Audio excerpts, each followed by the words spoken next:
Hello and welcome to my YouTube channel. If you're regular here, you know I review many photographic, audio and video related products. Well, today we're looking at lenses, and we're looking at lenses that I use with my Sony A6700.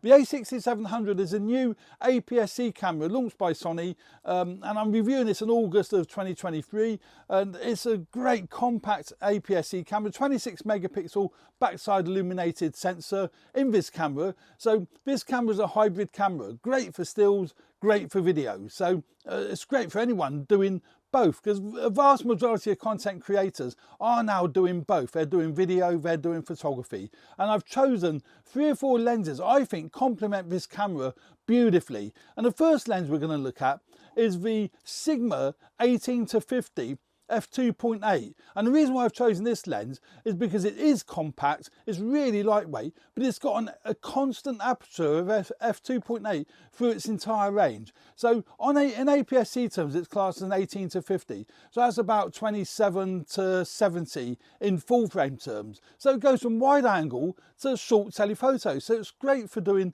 well, it's actually great for doing portraits. Even though the maximum aperture is f2.8, you're not going to get really creamy bokeh, but you are going to get nice separation between the person or the subject you're photographing to the background. Now I'm going to go through some images quickly on my computer here so you can actually see how these lenses work with this particular camera, but I would highly recommend you take a look at them on my SmugMug page. I shall leave a link in the description where you can find these images. Take a look at them yourself on there rather than studying them on my YouTube channel. But that's the Sigma 18-50. Now this lens has no image stabilization in the lens, so that's why it works really well on the A6700, because obviously this camera body has image stabilization. And it's a really compact lens, comes with a lens hood, as some lenses don't come with lens hoods, that's why I mentioned that, but comes with a lens hood, and the image quality is lovely. I mean, it's actually fantastic. So I use this as pretty much a standard lens I keep on the camera because it covers such a useful range, great in low light because it's an f2.8 aperture. Now let's have a quick look at some of these images, and as I say, you can use it as a portrait lens. Let's just go straight to some of the images of our cats. So you can see here now the eye autofocus on the A6700 is fabulous.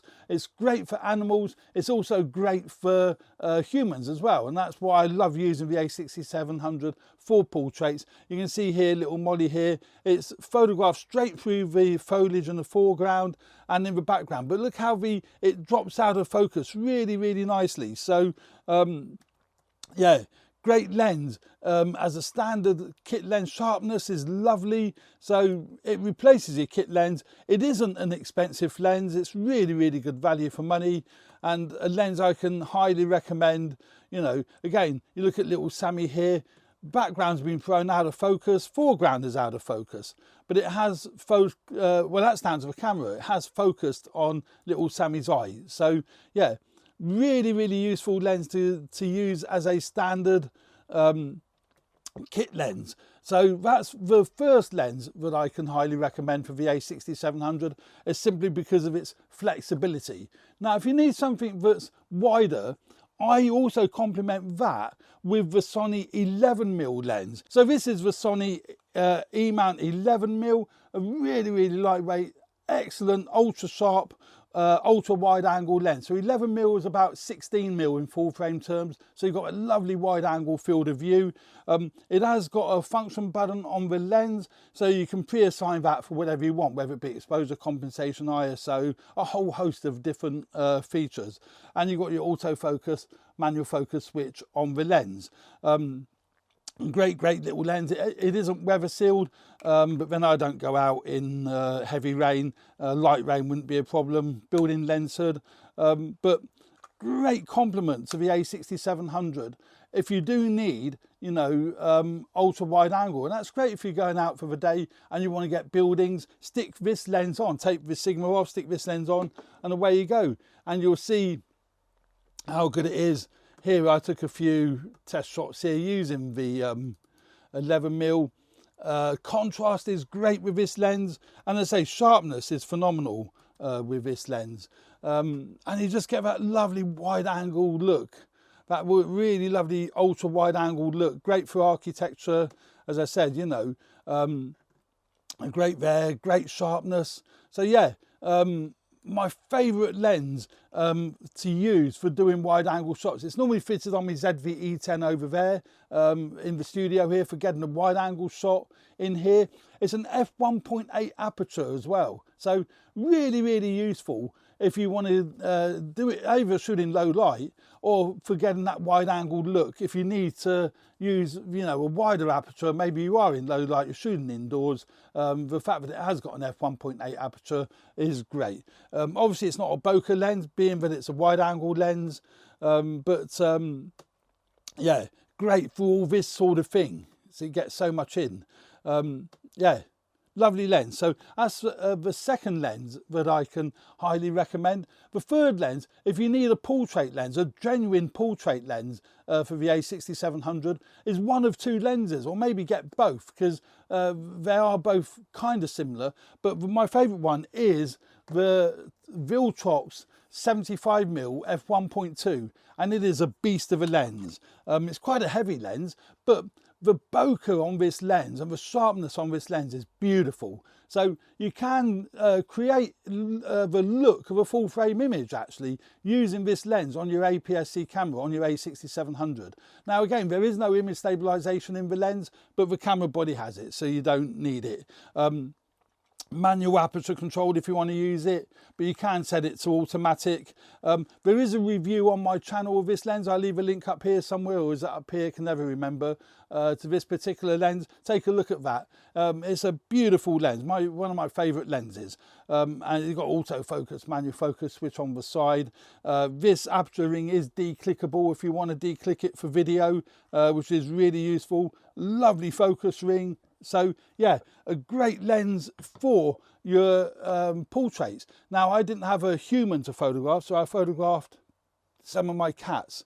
And you can see here, I mean, I've got various photographs of, well, Sammy particularly, but if we have a look here, look how sharp that is, lovely and sharp. But really the contrast is beautiful, but look how he's standing out from the background.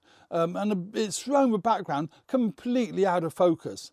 But you can still see his foliage in the background, which is really nice. But yeah, great lens for your portraits. I can, again, highly recommend this lens. And value for money is phenomenal. It really is a fantastic value for money lens. So, again, that's you know, a lens I would highly recommend if you are doing weddings or something like that, and you do want a really, really nice portrait lens.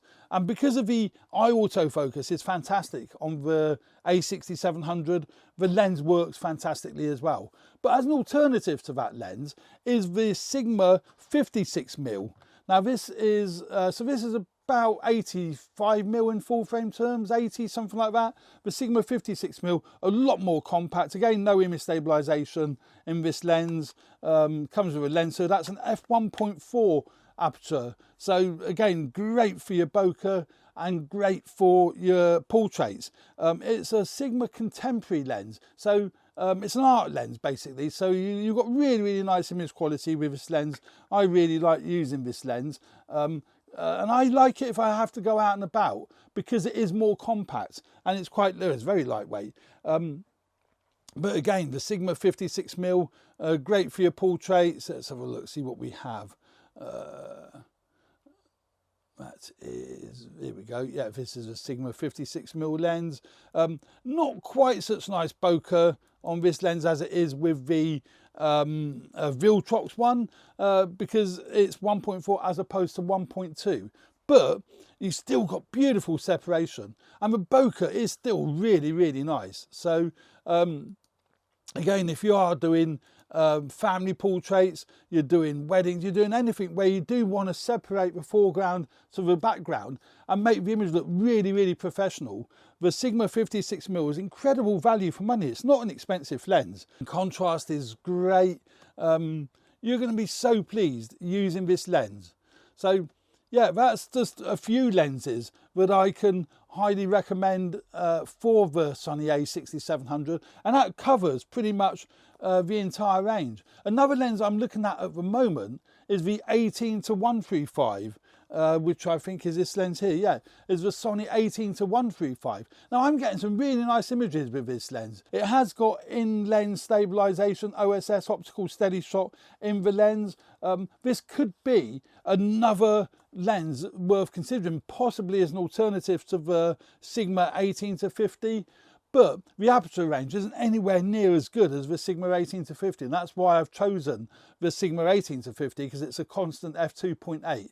This is an f3.5 to 5.6 variable aperture lens, but it covers a massive range. So it's 18-135, so that's about 27 to 200, something like that. Autofocus, manual focus switch on the side. So that could be another contender as a kit lens to use with the Sony A6700. So you only have to really go out with one lens, possibly two. This lens and the 11mm wide angle lens. You may not need to go out with anything else, because the range those two lenses cover is phenomenal. And again, they will fit so nicely into my little Billingham bag. Leave this 18-135 lens on the camera and put the other lens in it. You can actually fit two extra lenses in that Billingham bag. So yeah, those are lenses that I really highly recommend for the Sony A6700. But to recap, the three